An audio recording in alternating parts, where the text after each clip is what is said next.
जी का भी मैं बहुत बहुत धन्यवाद करता हूँ। इन्होंने हमें आशीर्वाद दिया, इनको चरण वंदना करता हूँ।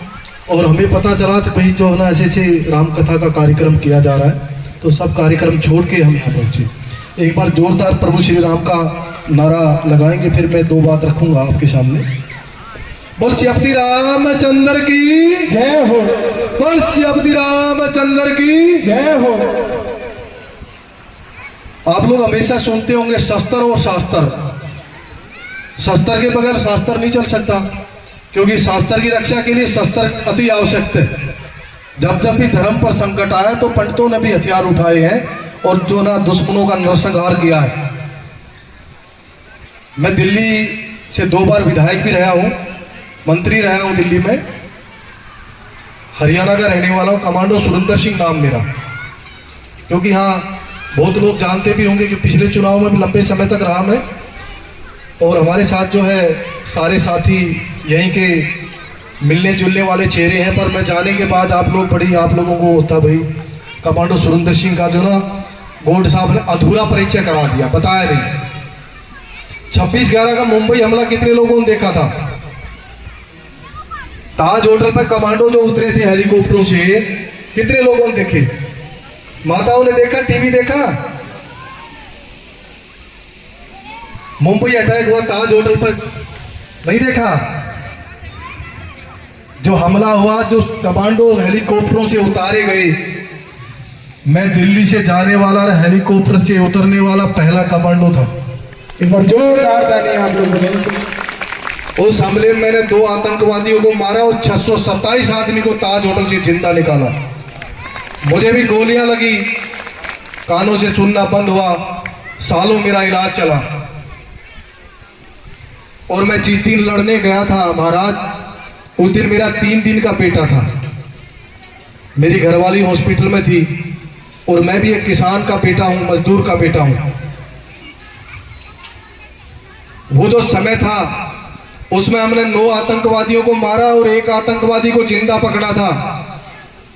बहुत सारे साथी जानते होंगे, उसका नाम कसाब नाम था उसका, जिसको बाद में फांसी तोड़ा गया 14 महीने बाद, 15 महीने, सालों लगा दिए।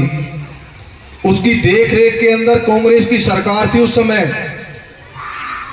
54 करोड़ रुपए महाराज जी उसकी देख रेख के अंदर लगाए, उसके खाने पीने के लिए लगाए। और मुझे मेडिकल बोर्ड आउट कर दिया था 14 साल की नौकरी के अंदर।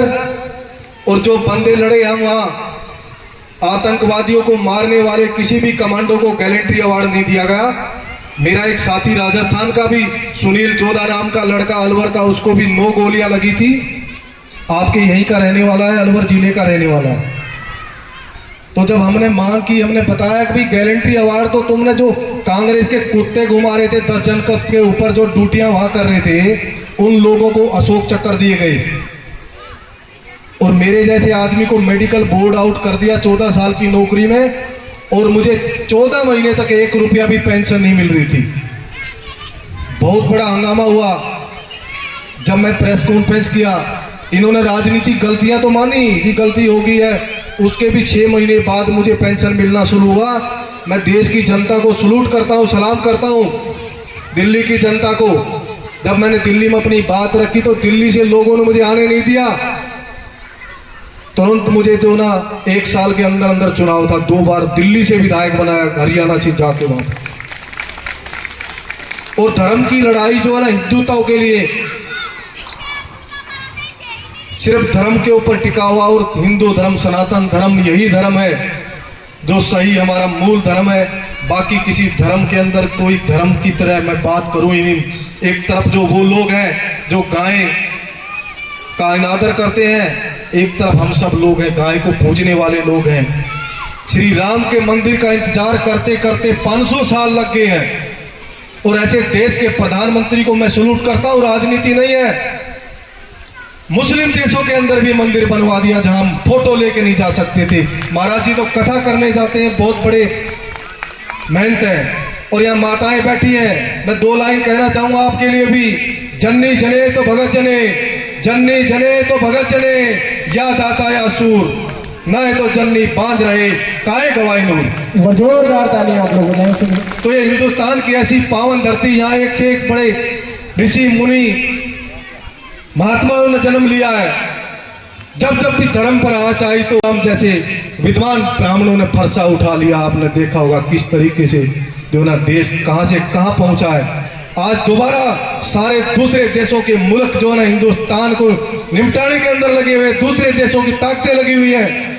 मैं आम आदमी पार्टी के अंदर विधायक होता था, पार्लियामेंट्री सेक्रेटरी जो मंत्री बोलते हैं मंत्री होता था, पर जब 2018-19 के अंदर मैंने देखा कि इनकी नीयत साफ नहीं है, मैं उस कुर्सी को लात मार के छोड़ के राजनीति छोड़ के अपने घर बैठ गया।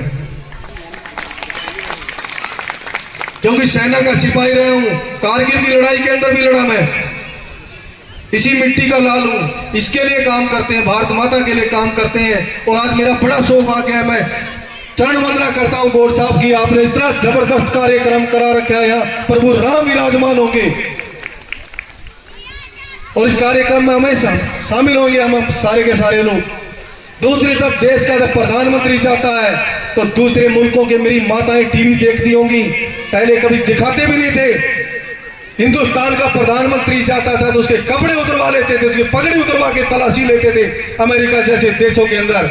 और आज जब देश का प्रधानमंत्री जाता है तो उसको किस तरीके से पकड़ के व्हाइट हाउस में ले जाते हैं। कोई किसी देश का प्रधानमंत्री पैर छूता है, अभी पीछे बहुत बड़ा वो हुआ, मीडिया पूछने लगा अपने पैर छुए, तो उस देश का प्रधानमंत्री हिंदू देश नहीं है वो प्रधानमंत्री बोला मैं अमेरिका गया, इंग्लैंड गया, सब जगह से मैंने देश में जो वैक्सीन इंजेक्शन लगाने के लिए लोग मर रहे थे कोई देने नहीं आया।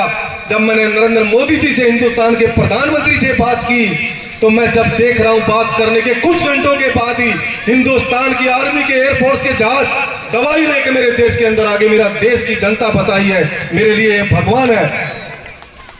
और वो हिंदू नहीं है, उसने अपने फोटो लगाया हनुमान जी का, संजीवनी बूटी आ गई है, हनुमान जी का फोटो लगाया उस देश में। 8 फौजियों को भी पकड़ रखा था, खुद प्रधानमंत्री चले गए, नेवी के फौजी थे बेचारे, फांसी की सजा दे रखी थी, मुस्लिम देश था, अभी उनको तुरंत छोड़ना पड़ा। पाकिस्तान के अंदर एक फौजी का जहाज गिरा, 24 घंटे में छोड़ना पड़ा उस योद्धा को। अमेरिका ने बोला बात नहीं करेगा अभी हिंदुस्तान, पाकिस्तान को निस्ते नाबूद कर देगा, ऐसा योद्धा बैठा है सीट के ऊपर। ऐसे ऐसे अवतार लेने वाले, ऐसे ऐसे धर्म के रक्षक कभी कभी पैदा होते हैं। और एक बात और कहूंगा, सब लोग अपने बच्चों की लड़ाई लड़ रहे हैं, देश का प्रधानमंत्री ऐसा जिसका कोई बच्चा नहीं, पूरा देश को बच्चा मानता। सब योगी जी महाराज है, दूसरों के बच्चों के, हमारे लिए बच्चों की लड़ाई लड़ रहे हैं। ऐसा टाइम है, इस समय अगर हम चूक गए तो फिर हम चूक जाएंगे। ये सैकड़ों साल की नींव डाली जा रही हिंदुस्तान की। मैं आज दिल्ली से आया हूं, दिल्ली से घूम रहा हूं, पहले भी 2 महीने घूम के गया हूं इस क्षेत्र के अंदर। बहुत लोग मुझे जानते हुए, माताएं बहुत सारी जानती होंगी यहाँ। देखो माता जी हाथ उठा रही हैं, तो हमें क्या पड़ी, हमें भी यही है, हमें भी ललक है, मेरा हिंदुस्तान उसके लिए लड़ते हैं। देश का सैनिक सरहद के ऊपर खड़ा होकर जैसे लड़ता है ना, उसी प्रकार एक एक माता को लड़ना पड़ेगा, एक एक माँ को शेरा वाली बनना पड़ेगा, एक एक भाई को हनुमान बनना पड़ेगा। और महाराज जी को मैं पुनः चरण वंदना करते हुए मेरे सामने बैठी हुई मेरी माताओं को चरण वंदना करता हूं। मैं भी आपके बीच का सिपाही हूं। 26 तारीख को वोट डालने के लिए जा रहे हैं, 26 तारीख को हमला हुआ था, यही सुरेंद्र सिंह कमांडो 26/11 के दिन गोलियां खाई हैं, 166 लोगों को देश के दुश्मनों ने मारा, पर उस समय सरकार के मुंह से आवाज नहीं निकल रही थी। और एक ऐसा टाइम है हमारे सैनिकों के ऊपर गोलियां चली तो सर्जिकल स्ट्राइक करवा दिया, पाकिस्तान में घुस के आतंकवादियों को मारने का काम किया। एक बार जोरदार ताली आप लोगों को।